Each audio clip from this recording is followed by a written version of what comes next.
We are living through a remarkable historical moment. The national order is changing with breathtaking speed, and Americans' national security landscape is shifting just as fast.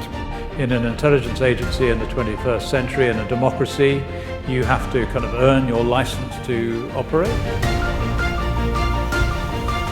We are right into the middle of an extraordinarily contested world.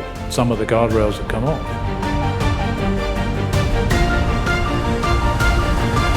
It's really important they have confidence that we will take their secret not only to their grave, but our grave. The thing I wanted to preserve was that ethos of recruiting agents, of being a human organization and being proud of doing that in a way that achieved profound impact. If you have a sense of idealism, if you want to try and make the world just a little bit safer, then to go into the profession that you did or I did, it's very rewarding. You do make a difference.